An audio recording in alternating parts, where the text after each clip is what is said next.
Hello Dino friends, I've reached Union level 45 and just finished exploration to 100% in Wuwa, definitely a game I'm playing from time to time. I started the game around May 25th from my interest in anime games. I know it's a little too late to this scene, but I rarely make thoughts video until I'm sure experienced enough to share my opinion about the game. In other words, I always take my sweet ass time and I don't make videos fast enough. I wanted to make video to share how I feel about the game and some tips I got from my community which I knew before playing the game. I personally love anime style games. I prefer enjoying games with stylized graphics too. Wuthering Waves is probably the best representation in anime graphics I've seen in a long time. The other great ones before that would be Idolmaster Starlit at 2021 and Guilty Gear Strive at the same year. There's also Persona Reloaded at 2024, but that's more of a remaster. The interesting thing is all of these are created with the Unreal Engine 4, so I'm starting to praise Unreal Engine even more. Wuthering Waves' graphic and aesthetics is top notch. The cutscenes, transitions, animations, and effects are really an eye candy, including the best parts using physics too.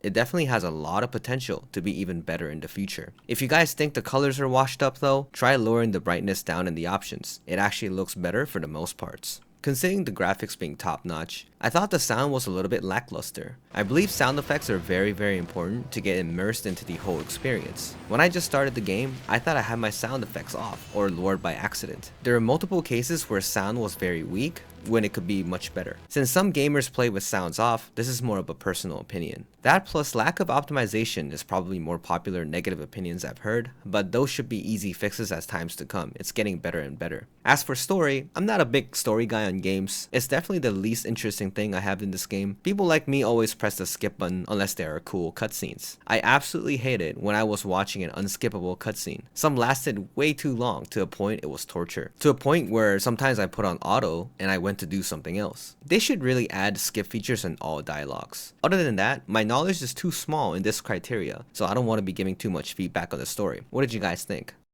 Next is combat. I believe this is the main reason why this game is successful and what gets people keep on playing. I absolutely love the combat system in this game. Not only you get to dodge and parry, you can cancel motions through party switching to execute cool combos within your team. I would say the combat is closer to Devil May Cry series or Kingdom Hearts. Basically, you have auto attack, heavy attack, Q skill from echoes, and E skill with R ultimates. Cool thing is you can switch your party mates at any time to cancel some animations. For example, I didn't know Encore's heavy attack still executes even when I switch my party mate to someone else. I thought you had to wait for the attack to finish until someone told me. I'm pretty sure there are more of these tricks for other characters as well to optimize team DPS. There are so many cool aspects in combat other than just simple skill usage. The dodge and parry timing is not too tight either. Parry is done with an auto attack, where you can see yourself parry automatically while spamming your auto attacks. This difficulty may feel too easy for some people because you can beat up monsters way above your level with skill. But this game can also be very difficult when you go against simulation monsters, because you would need to dodge patterns on time and parry to survive and meet up DPS requirements. This game has potential to be real difficult in a fun way if developers look more into it. Continuing this, the game's combat actually gets insane during the end portion, where you fight epic bosses that have special patterns for you to parry or dodge. Again, I thought this was difficult enough to feel rewarded if you successfully beat them. The crucial part about this is the fundamental systems and ideals built around combat are very good, and it can get better with more content as updates come. Next is general gameplay. Wuthering Waves is an open world RPG. The beauty of this category is being distracted to side quests while doing your main story. This is from giving small puzzles and battles for rewards to get the players engaged. Constant buffet of small dopamine rush is what makes this game fun. Since the generic travel experience is much more fun with hook shots, running up walls, and air tumbles, figuring out cancels like jump, air attack, cancel with dash, and hook to jump a little higher is a nice taste to make traveling and collecting much more fun. I also thought there were so many interesting things you could do, from puzzles to parkours. There were more categories than I thought, and best part there is there could be more in the future. For collecting aspects, this took me a while to understand, but all monsters in the game can be captured as well to increase your database, your echoes. Just like Pokemon, the monsters have a chance to be captured, and rarity level drop is increased based on the database level. For example, at database level 15, you will be able to capture yellow rank echoes, which are the endgame ones you need to collect to min-max your builds. Getting to database level 15 is probably the first goal you need to achieve, which requires Union level 30 first. As for tips leveling the database, there are bosses throughout the world and they regen every minute. You can capture them over and over without collecting rewards. There are also secret high-level mobs like the level 85 golem to get guaranteed yellow echo. To work around additional things, you can simply press the data button to hunt ones you're missing. Try to work on getting high rank echoes to level up your database. Don't make the same mistakes as me utilizing fusion, where you fuse 5 echoes to receive new echoes. You should do this later when you're able to make yellow echoes, which is level 15. You would fuse a bunch of them at level 15 so that you can actually get a lot of yellow echoes to fill up your database. Generally from start to finish, doing story quests and normal quests, and once you reach level 30, you work on level 15 database, then you min-max late game, start from there. This is how I did it casually throughout the weeks, and it was a really fun time for sure. Lastly, let's talk about the business model. People are definitely more sensitive on this topic on most games. Questions like, is it pay to win, etc. This is always a hot topic, and people always argue about it.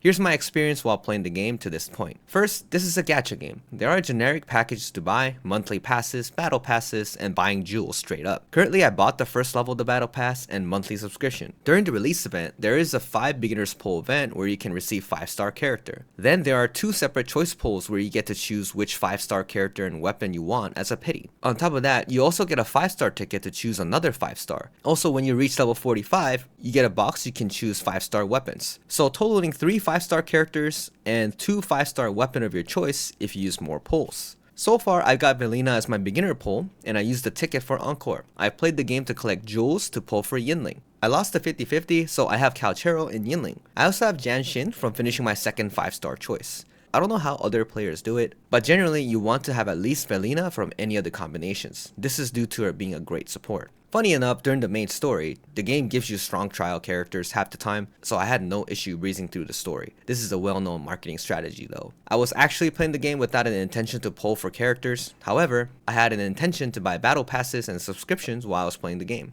As for all gacha games, as times pass, they will keep releasing characters, and new characters are generally more powerful. So after many mobile games I played in the past, I think I stopped spending as much for falling for the same thing multiple times. So by the time when I upload this video, the game should be version 1.1 where you can pull for Jinshi and later Changli. I don't know what kind of events that the new players will be getting at 1.1, but if it's exactly the same thing I've experienced, plus the new pulls, I would definitely recommend just to give it a try to have fun for a few weeks. However, again, make sure to know the game will release new stronger characters to pull in the future, which will make you spend money eventually. I think the company is really good so far. They take feedbacks and try to change the game to the right direction. This is absolutely crucial because there are so many games these days that take 0 feedback. That was all the first few thoughts I wanted to talk about on Wuthering Waves. I think I'll be playing this game for a while, definitely. As of now, I'm pretty much doing dailies only due to getting 100% exploration. Growing my characters and min-maxing my echoes ever so slowly is really fun. For a quick tip here for echoes, make sure to lock and keep crit damage and crit rate for 4 costs. 3 costs are elemental damage of right kind, like Electro with Electro damage, and energy regen ones too. 1 cost echoes to keep or attack. So far the meta could change, but those are the echoes that you should lock for now. Lastly, supports usually get the 4 cost Belchrome with healing boost too. Other than that, my knowledge in this game is pretty newbie to make guides. I definitely want to make more videos for Wuthering Waves in the future if possible. Also, in the same criteria, I'm excited to try the new ones coming soon in July, like Zenless Zone Zero. I will probably make a similar review video like this. It's definitely good times with exciting games and upcoming releases. Hope you guys are happy and excited as me. As always, thanks for watching. Bye bye!